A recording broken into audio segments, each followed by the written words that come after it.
What is up, welcome back to this channel Cosmic Curiosities. और आज मैं आ चुका हूं अपने नई वीडियो के साथ, जिसमें कि हम कुछ और क्वेश्चंस करने वाले हैं अच्छे जिससे कि आपका थोड़ा थर्ड लेवल थोड़ा और अच्छा स्ट्रॉन्ग हो जाए। ठीक है, तो स्टार्ट करते हैं इस क्वेश्चन से। 5 pencil and 7 pens together cost 50 rupees, whereas 7 pencils and 5 pens together cost rupees 46। तो एक पेंसिल और एक पेन का कॉस्ट निकालना। तो ये तो आपका इनसाइड का क्वेश्चन है, तो बहुत इजी है। ठीक है, 5 पेंसिल है, अपन मान लेते हैं लेट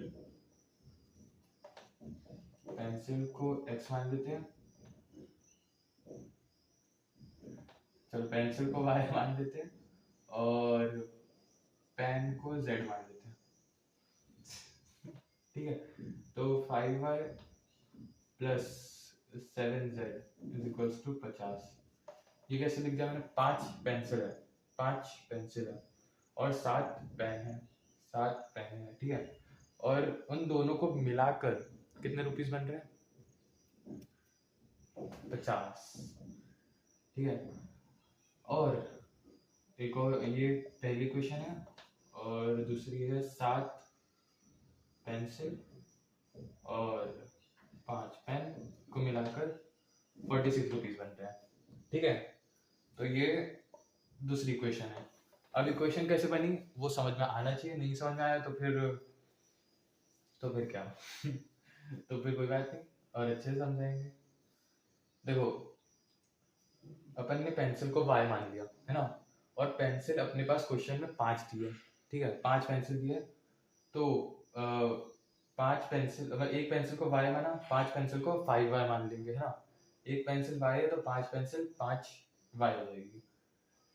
एक पेन z है, 7 पेन 7z हो जाएगा। ठीक है, एक पेन z है तो 7 पेन 7z हो जाएंगे। ये तो सिंपल सा है। ठीक है, ये तो समझ में आनी चाहिए। अब एलिमिनेशन तो मैंने सिखाया ही है, तो एलिमिनेशन लगा दो, ऊपर 7 का मल्टीप्लाई कर दो, नीचे 5 का कर दो। ऊपर कितना हो जाएगा? 35। यही क्वेश्चन है ना, 5 पेंसिल है। हाँ, क्वेश्चन तो यही है। ऊपर आ जाएगा 35y प्लस 49z, हाँ 49z, और इज इक्वल्स टू 7 मल्टीप्लाई हो तो 350। ये कितना आ जाएगा? 35y प्लस 25z, और ये 230। अब माइनस कर दो, ये माइनस, ये माइनस, ये माइनस। साइन पता है ना कैसे चेंज हो जाएंगे? 0 2 1 120, और ये कट गया, ये कितना बचा? 24 z इक्वल टू 120। तो z आ गया कितना टाइम से जाएगा? 60 अपॉन 12 5, z 5 आ गया अपने पास। मतलब कि एक पेन की कॉस्ट अपने पास 5 आ गई। ठीक है, अब यही 5 को इसमें डाल दो। पहली इक्वेशन में 5y प्लस 35z, 35 कैसे आया? 5 को मैंने z की जगह डाल दिया तो 7, ओ z कहाँ था? हाँ, मैंने 5 को z की जगह डाल दिया तो 7 इंटू 5 35 इज इक्वल्स टू 50। तो 5y आ गया 15 है ना, हाँ 15, तो y आ गया 3। ठीक है, ये 1 पेंसिल और ये 1 पेन। ठीक है, समझ में आ गया होगा आई होप। अगले क्वेश्चन की तरफ बढ़ते हैं। हाँ, तो देखो, इन क्वेश्चंस में अपने को बताना है कि मतलब जैसे देखो, मैंने बताया था ना a1 अपॉन a2 और b1 अपॉन b2 और c1 अपॉन c2, इन तीनों के बीच में रिलेशन बताया था। ठीक है, इक्वल टू, ये इक्वल टू मतलब वही सब करके रिलेशन बताया था ना।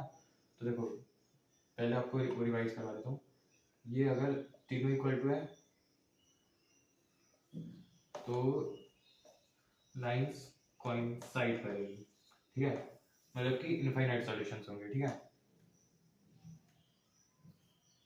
और अगर ये यहाँ पर नॉट इक्वल टू आ गया तो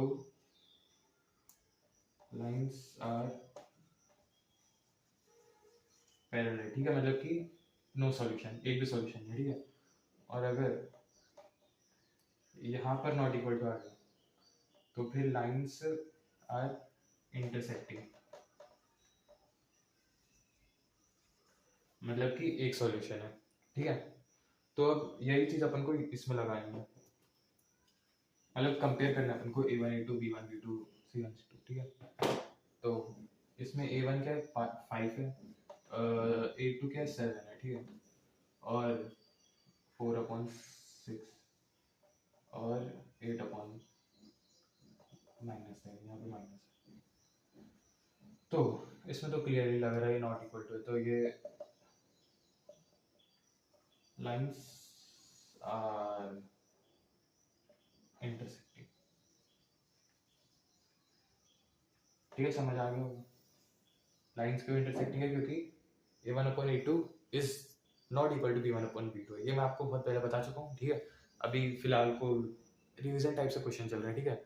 तो A1/A2 इक्वल टू B1/B2 है, O is not equal to B1/B2 है, मतलब कि लाइंस इंटरसेक्टिंग है, ठीक है, मतलब कि इसका एक सॉल्यूशन, यूनिक सॉल्यूशन है, ठीक है। अब अगला क्वेश्चन देखते हैं, और क्या थर्ड वाला होमवर्क है, ठीक है। थर्ड वाला तो सिंपल है यार, इसमें लाइंस जो है,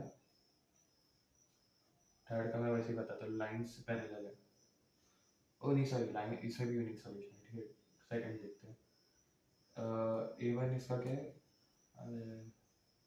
A1 इसका है 9, A2 है 18, ये है 1/6 और ये 3 सॉरी 3/6 और ये है 12/24, ये 1/2 बन जाएगा, ये 1/2 बन जाएगा, ये 1/2 बन जाएगा, therefore lines are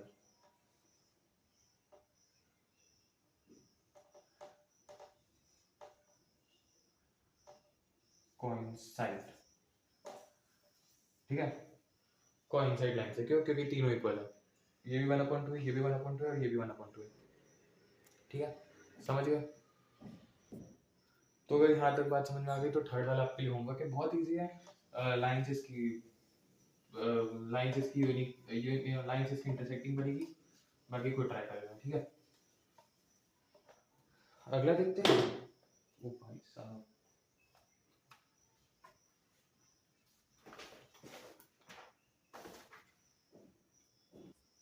हाँ तो देखो, अब इसमें अपने को बताना है कि कौन सा मतलब ये जो भी वो दिया है, क्वेश्चंस दिए हैं, इसमें अपन को बताना है कि वो कंसिस्टेंट, उसके सॉल्यूशंस कंसिस्टेंट है या इनकंसिस्टेंट है। अब देखो, कंसिस्टेंट है या इनकंसिस्टेंट है वो कैसे पता लगेगा,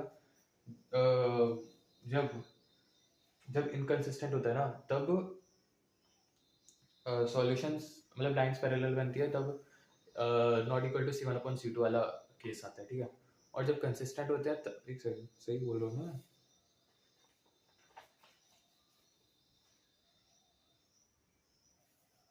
हाँ, और जब कंसिस्टेंट होते हैं तब तीनों इक्वल होते हैं, तो फिर A1/A2 is equal to C1/C2 और equal to B1 is not equal to B1/B2। तो देखो, मैं बेसिकली ये बोल रहा हूँ कि जो इनकंसिस्टेंट होता है ना, इनकंसिस्टेंट में सॉल्यूशंस नहीं आते हैं और कंसिस्टेंट में सॉल्यूशंस आ जाते हैं, ठीक है।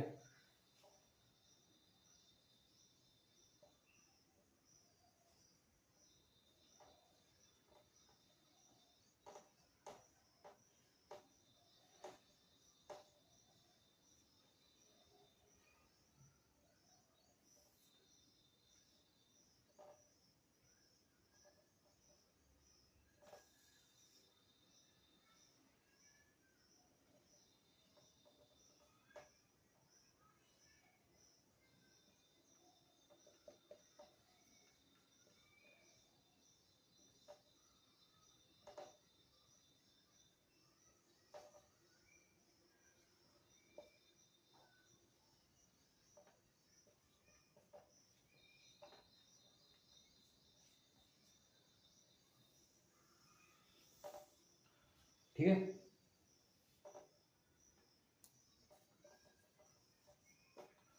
कंसिस्टेंट में ये होता है, इनकंसिस्टेंट में ये होता है, ठीक है। आई होप समझ में आ गया होगा कि मैंने उल्टा बोल दिया क्या? नहीं, इनकंसिस्टेंट में नॉट इक्वल, मतलब दिख ही रहा होगा ना, इनकंसिस्टेंट में सॉल्यूशंस नहीं आते हैं और कंसिस्टेंट में सॉल्यूशंस आ जाते हैं, ठीक है। ये आप हो, ये तुम्हारा कोई मित्र है शायद, हाँ, जो चुप चुप के पढ़ रहा है तो पहला क्वेश्चन करते हैं। 3/2 is equals to 2/-3 is equals to 5/7, तो ये तो नॉट इक्वल टू है, ठीक है। अब ये मत समझ आना 3/2 है 2/3 है नॉट इक्वल टू है वो, ठीक है। ऊपर नीचे ये 1 पॉइंट में कुछ आएगा, ये 0 पॉइंट में कुछ आएगा और माइनस होगी, तो इस ये कंसिस्टेंट है, ठीक है, ये कंसिस्टेंट है। दूसरा करते हैं, क्या है दूसरे में? 2x 2/4 is equals to -3/6 is equals to 8/9, ये इनकंसिस्टेंट है, ठीक है। ये 1/2 बन जाएगा, ये भी 1/2 बन जाएगा, बट ये 8/9 नहीं है, कहाँ से 1/2 बन सकता है, ठीक है। तो ये है इनकंसिस्टेंट, ये स्पेलिंग लिख दी, inconsistent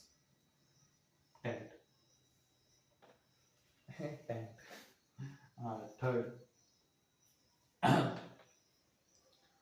3/2x 3/2/9 is equals to 5/3/10।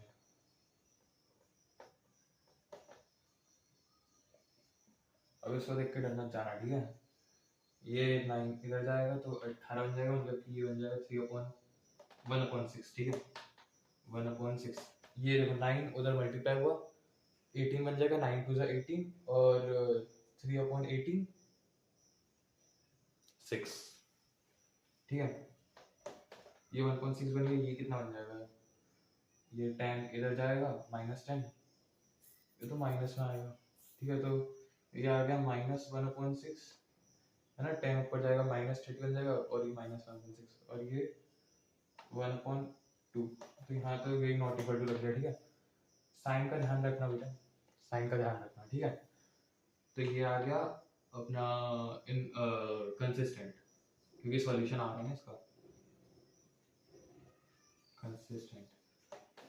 जिस चीज़ का सॉल्यूशन निकल जाए वो कंसिस्टेंट है। अब आपका कुछ सॉल्यूशन नहीं निकलता था, आप इनकंसिस्टेंट हो गए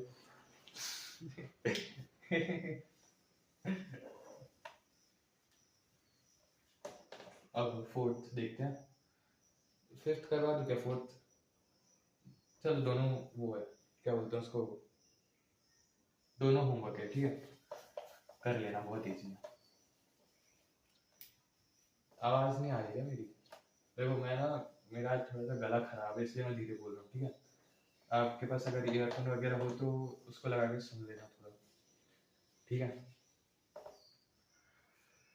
हाँ, तो क्या क्या हो गया था? हाँ, रुक जाओ। हाँ तो देखो, एक थोड़ा सा ठीक ठाक क्वेश्चन मिला है एनसीईआरटी का ही है, ठीक है। तो इसमें क्या करना है, determine the graph of equation x - y + 1 = 0 और 3x + 2y - 12 = 0. Determine the coordinates of the vertices of a triangle formed by these lines and the x-axis and share the triangular region. कुछ समझ नहीं आया, पता है मेरे को कुछ समझ नहीं आया होगा। देखो अब इसको ना तोड़ तोड़ के समझते हैं क्वेश्चन, अगर कुछ समझना है ना तो तोड़ तोड़ के समझो। पहले इतना तोड़ो, draw the graph of equation, इतना इतना इतना, पहली लाइन समझो, इतना तो समझ आई होगा ना, इतनी तो इंग्लिश आती ही होगी यार। ड्रॉ द ग्राफ, ग्राफ बनाना है इन दोनों इक्वेशन का, और फिर जो दो ग्राफ, इसमें ऐसा लिखा है कि ग्राफ जो है ना उसमें जब आप ग्राफ बनाओगे तो पॉइंट्स कट करेंगे और एक ट्रायंगल बनेगा, ठीक है। मतलब जो पॉइंट्स ऐसे एक ऐसा जाएगा, एक ऐसा जाएगा, तो जो ट्रायंगल है ना इसको शेड करना है, और इसके इसका इसका और इसका इन तीनों के वर्टाइसेस का वो बताना है, कोऑर्डिनेट्स बताने हैं, ठीक है। ये लिखा है क्वेश्चन में, ठीक है। अब बना लेते हैं फिर ग्राफ। तो यार ग्राफ का क्वेश्चन है वो बड़ा बेकार लगता है। तो x minus y is equals to minus one, ये प्लस वन को मैंने उधर भेज दिया, ठीक है। तो पहले इसका बक्सा बनाओ, x और y। अगर मैंने 0 रखा x तो y आ जाएगा माइनस वन। अगर मैंने सॉरी y प्लस वन आएगा। हाँ, अगर मैंने 1 रखा तो y 2 आ जाएगा। अब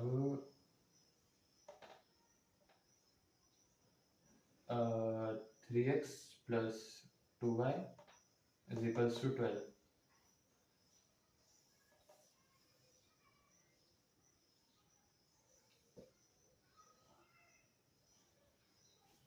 अब देखो, अब आप यहाँ से डायरेक्ट भी अगर कुछ वैल्यू डालो, जैसे x 0 डालो तो y 6 आ जाएगा। x 0 y 6 कैसे आएगा? x की वैल्यू 0 डालोगे, 0 इंटू 3 0, है ना। और फिर सिर्फ ये बच जाएगा 2y इक्वल टू 12 बच जाएगा। 2 उधर जाएगा डिवाइड में, तो y इक्वल टू 12/6। देखो बस एक ही बात करके बता रहा हूँ, ठीक है। 3, अगर x की वैल्यू 0 डालोगे तो 3 into 0 plus 2y equal to 12, तो ये 0 बन जाएगा, plus 2y equal to 12, y equal to 12/2 आ जाएगा, विच इज इक्वल टू 6। ठीक है, समझ आ गया। अब ऐसे ही अगर आप 1 डालोगे तो क्या आएगा? 3 15 नहीं, 1 नहीं, 1 से काम नहीं, 2 डालोगे तो आ जाएगा। 2 रखेंगे तो कितना आएगा? 6 3, ठीक है। प्लॉट करो।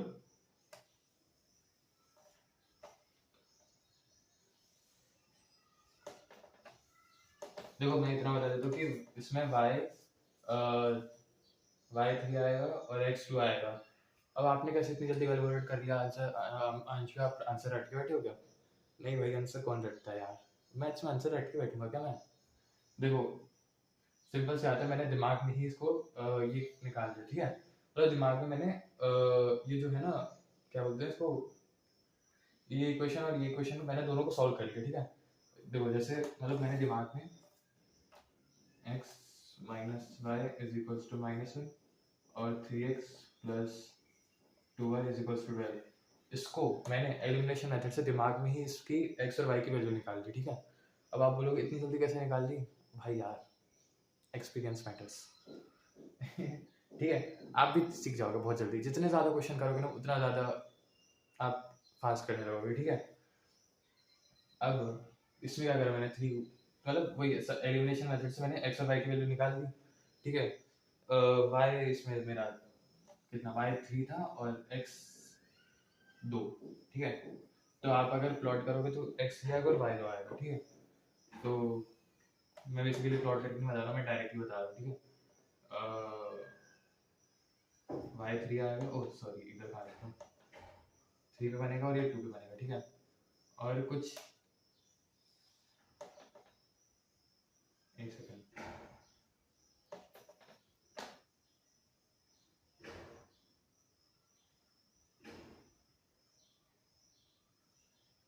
ठीक है, यहाँ पे बनेगा और कुछ कुछ ऐसा ऐसा बनेगा, ठीक है।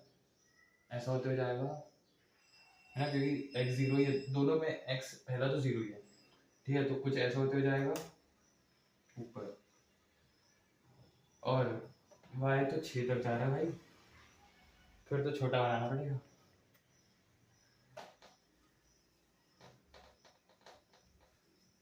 और छोटा तो नहीं, पर थोड़ा वो करना पड़ेगा, क्या बोलते हैं इसको, मतलब पॉइंट्स थोड़े अपन को पास पास ला देंगे, ठीक है। तो y है 6 5 4 3 2 और 1, अपने को तो 6 की ज़रूरत है। अच्छा, एक भी चाहिए तो ठीक है ना, एक और दो दोनों चाहिए। एक अपने को चाहिए 0 पे, तो यहाँ पे आ जाएगा 1 पॉइंट और एक आ जाएगा 1,2 1,2 1 2 बस 2 तक की जरूरत है 4 5 ठीक है तो 1,2 अरे भाई सब परफेक्शन। तो देखो पहला तो अपना ऐसे बनते जा रहा है ठीक है। अबे तेरा बन गया यार मेरे पता है ग्राफ में यही दिक्कत है ना बिना स्केल के मैं बना ही नहीं पाता पर मजा भी तो बिना स्केल के आता है। थोड़ा पास कर दिया गया ठीक है। तो ये हो गया अपना पहले इक्वेशन का। दूसरे इक्वेशन का अपन लिखते हैं 0,6 तो एक आ जाएगा इधर और 2,3 एक आ जाएगा अपना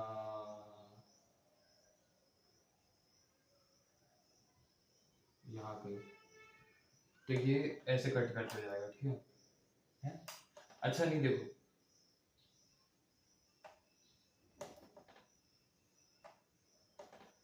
अगर आप इसमें डालोगे 2x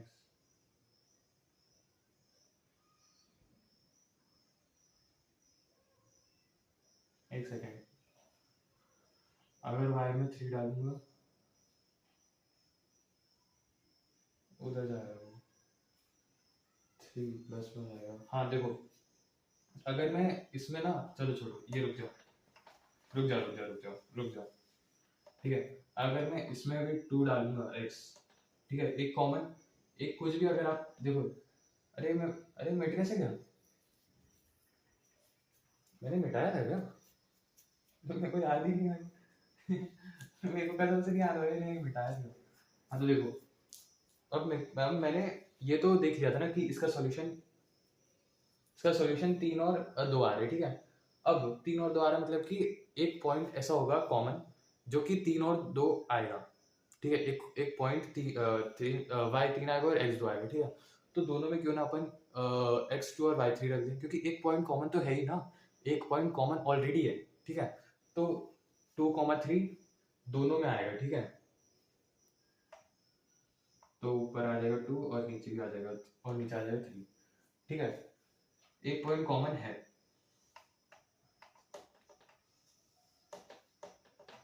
अब बनाओ 6 3 के टेबल वाला बनाऊंगा 3 ओ ज़्यादा ही हो गया 5 4 3 1 अबे ऐ छोड़ा यार 1 2 3 4 और 5 एक पॉइंट यहाँ जाएगा और एक 2,3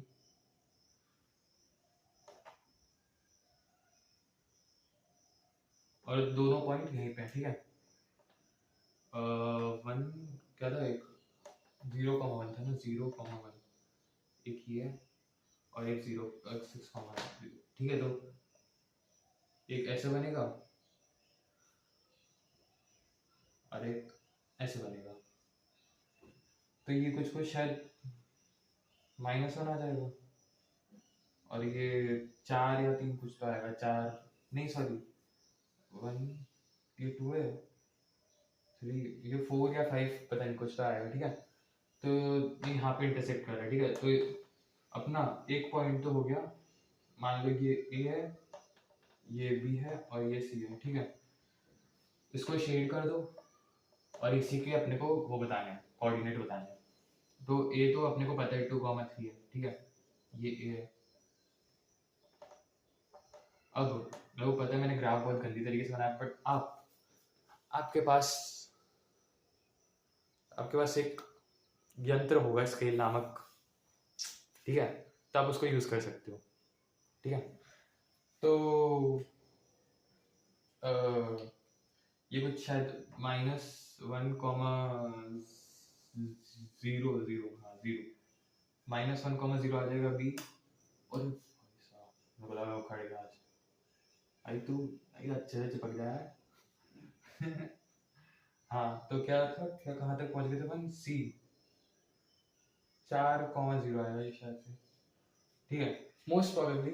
तो यही है, क्योंकि देखो अब आप ग्राफ में जिस तरह से प्लॉट करोगे ना उस तरह से आंसर आएगा, ठीक है। जैसे इसको आप अगर यहाँ पे 4 प्लॉट कर देते तो फिर 4 आएगा। स्केल इसलिए बोल रहा हूँ मैं, स्केल नामक यंत्र से आप ग्राफ प्लॉट कीजिए, ठीक है।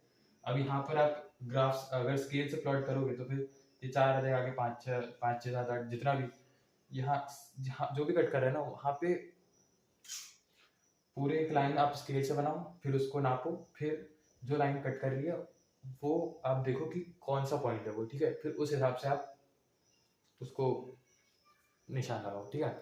आई होप समझ आ गया होगा आपको। मैं एक बार लिख लेता हूँ इसका, वो कहाँ पे कट कर रहा है। हाँ हाँ यही है, ठीक है। तो यही है, -1,0 और 4,0 पे कट करेगा, ठीक है। तो फिलहाल आज के लिए इतना। ओ कितना टाइम अभी, तो ठीक है देखते हैं। हाँ तो देखो, एक एनसीईआरटी का क्वेश्चन मिला है। एनसीईआरटी में ये सब्स्टिट्यूशन से करने को लिखा है, बट अपन एलिमिनेशन से करेंगे, ठीक है। तो इसको किस तरह से एलिमिनेशन से करें, देखो पहले ऊपर अपन √3 मल्टीप्लाई कर देते हैं और नीचे √2। क्यों करा भाई मत पूछो यार, मेरा मन कर गया इसलिए मैंने कर दिया भाई, मैं नहीं बता सकता मैंने क्यों करा। अब अंधे और भुलक्कड़, बताया तो था मैंने तेको पहले एलसीएम ले ले कि ऊपर और नीचे दोनों तरफ के एक्स के कोएफिशिएंट को सेम करना होता है। तो ये दोनों कैसे सेम होंगे, ऊपर √3 मल्टीप्लाई कर √6, ये भी √6 x ये आ जाएगा √9 मतलब कि 3y, और ये आ जाएगा